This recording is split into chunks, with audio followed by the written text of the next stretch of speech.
Assalamualaikum warahmatullahi wabarakatuh.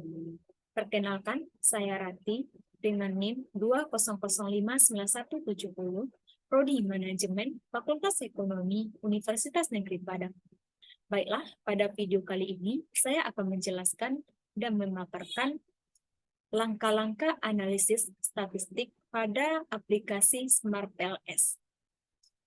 Video ini merupakan tunjangan tugas dari mata kuliah Statistika Multivariat yang diampu oleh Bapak Ilham Taib, SEMM.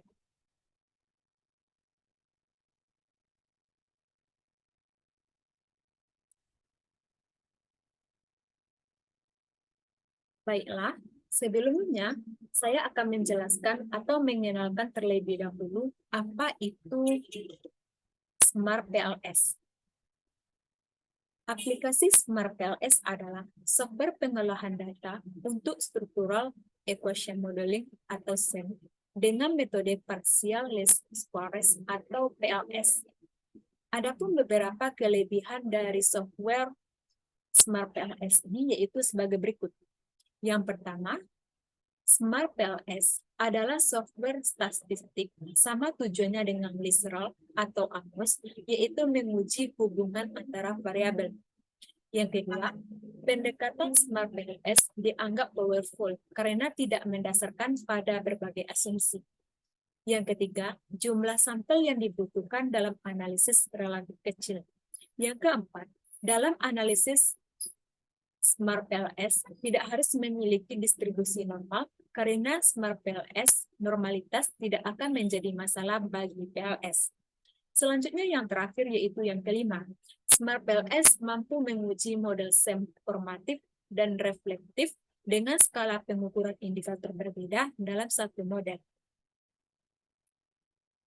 Nah, selanjutnya, langkah yang pertama yang perlu dipersiapkan yaitu data, di mana data tersebut dapat kita olah dengan menggunakan aplikasi Smart PLS ini. Baiklah, berikut adalah data yang dapat kita olah, di mana data ini sudah disediakan pada e-learning. Pada data ini terdapat lebih dari 200 responden. Karena Smart PLS yang saya gunakan merupakan Smart PLS yang non-profesional atau gratis, maka responden yang dapat saya gunakan hanya 100 responden saja. Oleh karena itu, data ini akan saya potong menjadi 100 responden saja. Di sini dapat dilihat terdapat variabel Y1, X1, X2, X3. Variabel ini akan kita copy, lalu kita pindahkan pada Notepad. Kita copy sampai X3 sampai 100 responden.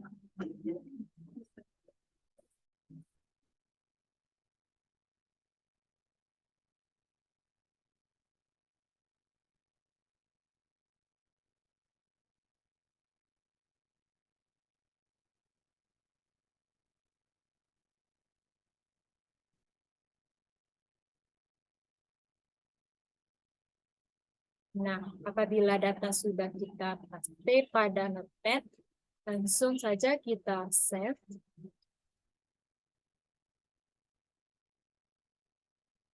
Data statistika multivariat.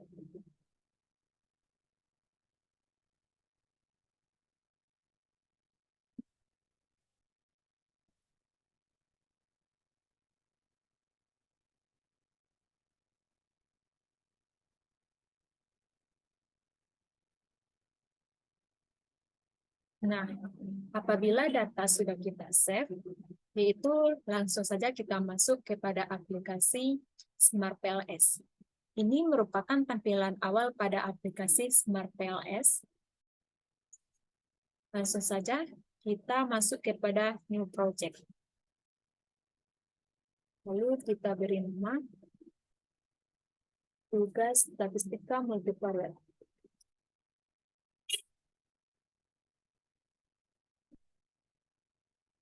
Lalu kita create. Nah, di sini sudah terlihat sesuai dengan nama yang kita beri tadi, yaitu tugas statistika multivariat. Di sini terdapat dua komponen, yaitu import data file, write model. Dari kedua ini kita pilih import data file. Lalu kita masukkan data yang sudah kita copy dari Microsoft Excel, yaitu data yang disediakan pada e-learning, dan kita pindahkan pada Notepad. Nah, di sini sudah terlihat bahwa data tadi sudah kita olah, lalu kita import.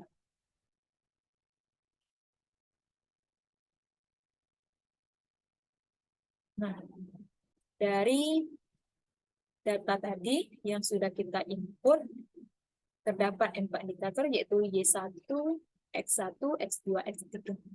Dapat kita lihat hasilnya.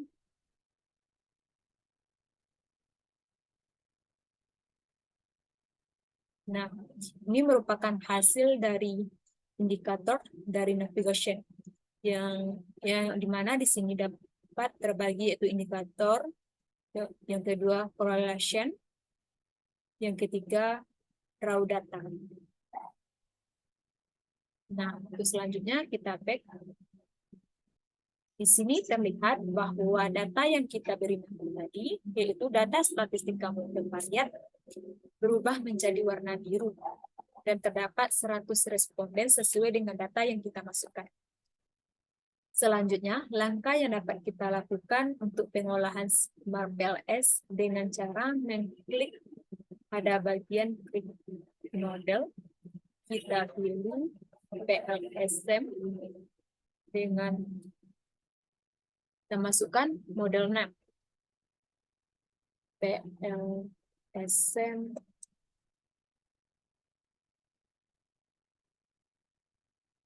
tugas statistika.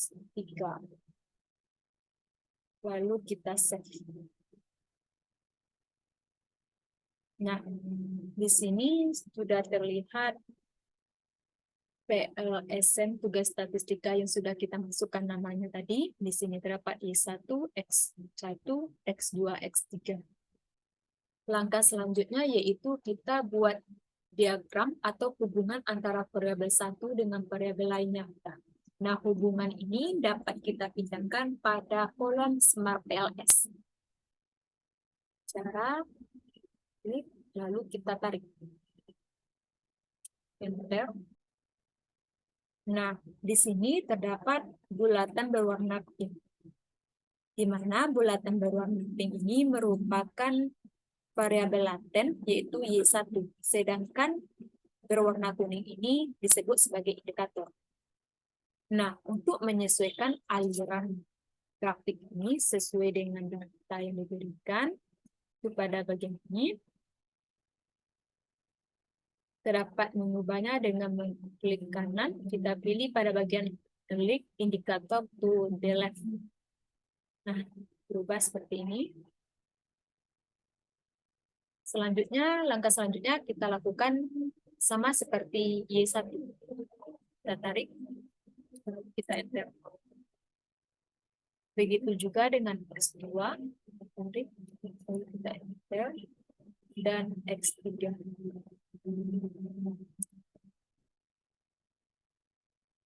Nah, apabila semua variabel-variabel tersebut sudah kita pindahkan, lalu kita rapihkan terlebih dahulu.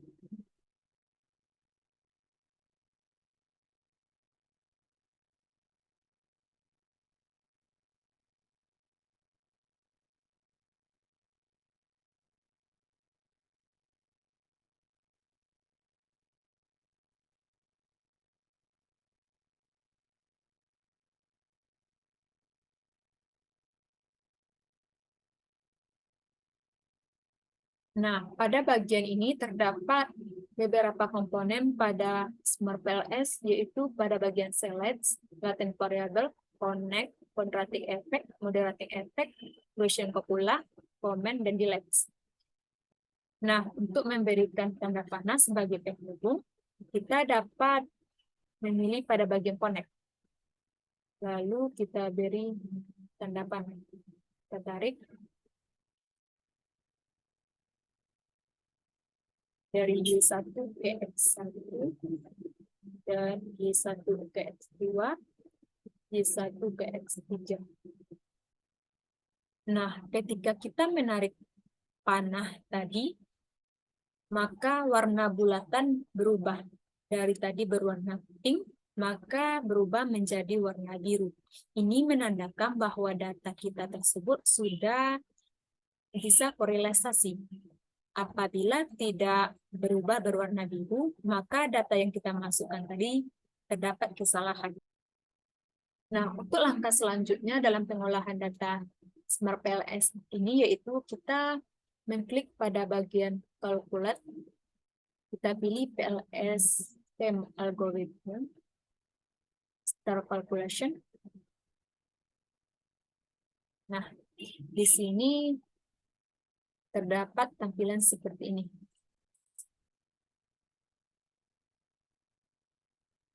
Di mana pada bagian PL STEM tugas statistika terdapat grafik, final result, quality, kriteria, algoritma, model, dan data.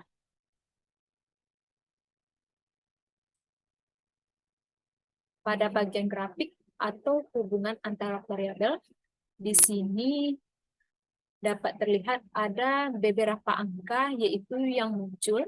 Di sini terlihat bahwa X1 atau variabel laten dengan indikator variabel terdapat nilai 1,000. Di sini juga terdapat loading factor. Apabila loading factor memiliki nilai lebih dari 0,7, maka indikator telah memiliki validitas konvergen yang baik. Jadi di sini sudah terlihat bahwa loading factor yaitu bernilai lebih dari 0,7, yaitu maka data ini memiliki validitas konvergen yang baik. Selanjutnya yaitu Y1 dengan X1, Y1 dengan X2, Y1 dengan X3 juga terdapat angka, yaitu Y1 ke X1 terdapat angka 0,398, Y1 ke X2 0,6119, Y1 ke X3 0,550. Di mana di sini merupakan angka X dengan variabel Y, begitu juga dengan X2, X3 menyumbang 0,69 dalam nilai Y, dan X3 menyumbang 0,550 dalam menilai Y. Nah, untuk menyimpan grafik ini dapat kita lakukan dengan mengklik kanan, Export as Image. Di sini terlihat bahwa gambar grafik ini tidak bisa kita simpan karena saya menggunakan aplikasi Smart PLS non-profesional atau gratis. Jadi saya tidak bisa menyimpan gambar tersebut. Kita close. Nah, selanjutnya kita masuk kepada quality kriteria, yaitu pada bagian construct, reliability, dan validity. Klik. Nah, di sini kita juga tidak dapat melihat hasilnya atau tidak terdapat atau tidak tersedia model karena model tersebut berisi item tunggal sehingga untuk construct, reliability, dan validity tidak dapat ditemukan. Selanjutnya kita coba discriminant validity. Sama halnya dengan construct, reliability, dan validity, pada bagian discriminant validity juga tidak terdapat hasil yang kita temukan karena pada model ini menggunakan data tunggal. Selanjutnya kita melakukan pengujian pada analisis R-squared. Nah, pada bagian S-squared terdapat bahwa X memiliki nilai 0,159, X2 0,383, dan X3 0,303. Di mana nilai S-squared ini apabila di atas 0,026, berarti model juga sudah bagus. Selain itu, ada juga literatur yang mengatakan bahwa kriteria R-square dapat dikategorikan menjadi 3, yaitu kuat apabila lebih dari 0,75, moderat apabila 0,50, dan lemah apabila 0,25. Nah, pada bagian data ini dihasilkan data sudah bisa dikategorikan baik karena lebih dari 0,26, namun untuk kategori kuat, lemah, dan moderat, DX1 merupakan kategori lemah karena merupakan kurang dari 0,25. Begitu juga dengan X2 dan X3 kategori lemah. Selanjutnya yaitu analisis dapat kita lihat pada F-square.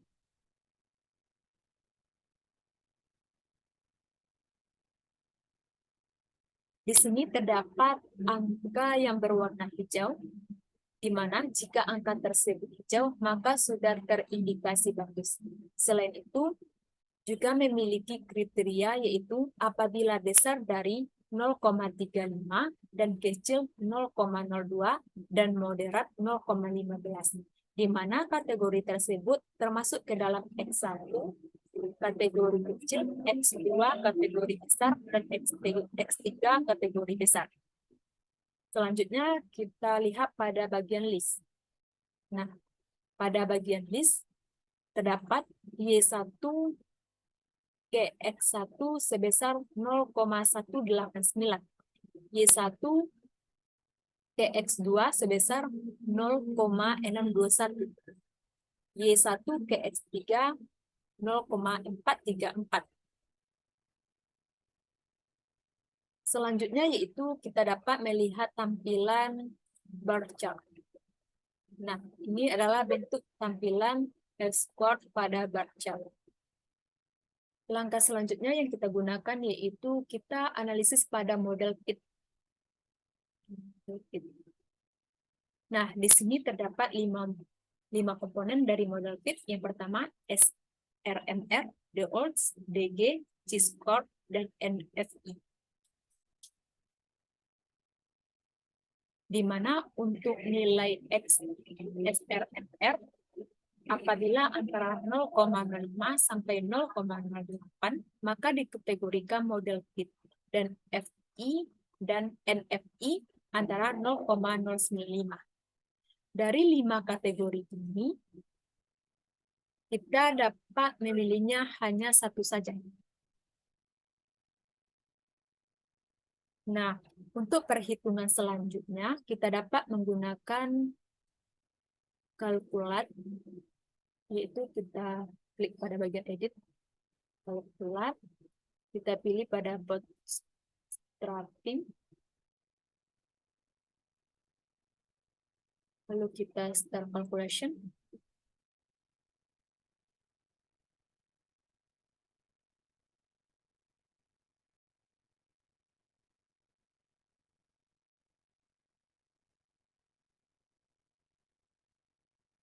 Nah, terlihat seperti ini. Di dalam grafik ini terdapat nilai NaN dari indikator variabel latennya. Karena data ini hanya menggunakan data tunggal, sehingga nilai T statistik tidak dapat muncul. Jadi nilai NaN di sini ada nilai T statistik. Kemudian analisis yang dapat kita lakukan yaitu dengan membuat path coefficient.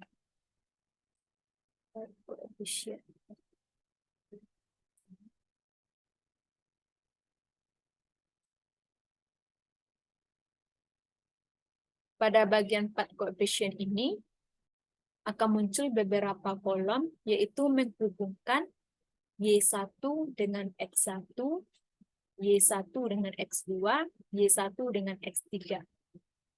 Di mana di sini terdapat nilai T statistik pada bagian kolom keempat.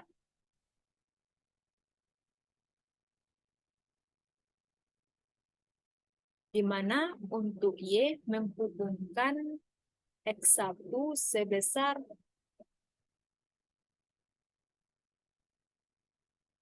3,920 Y1 ke X2 sebesar 9,335, Y1 ke X3 sebesar 7,2002, di mana dengan indikator bahwa apabila nilai T statistik lebih besar dari 1,96, maka dapat disimpulkan bahwa hubungan antar variabel laten ada signifikannya. Jadi, apabila dikategorikan nilai T statistik dari ketiga variabel ini lebih besar dari 1,96, dapat disimpulkan bahwa variabel ini, variabel X1, X2, X3 adalah signifikan. Baiklah, selanjutnya yaitu di sini pada menu part koefisien terdapat kolom original sampel, yaitu di mana X1 sebesar 0,398, X2 0,619, X3 0,550. Di mana pemberian nilai original sampel bernilai positif, maka memberikan nilai bersifat positif juga. Yang mana artinya, jika semakin besar X1, maka akan meningkatkan Y1. Kemudian, semakin besar X2, maka akan meningkatkan Y1. Begitu juga dengan X3, yang apabila X3 besar, maka akan meningkatkan Y1. Baiklah, mungkin sekian penjelasan dan pemaparan dari data SmartPack LS yang dapat saya paparkan. Jika ada kesalahan dan kekurangan, saya mohon maaf. Sekian, terima kasih. Wassalamualaikum warahmatullahi wabarakatuh.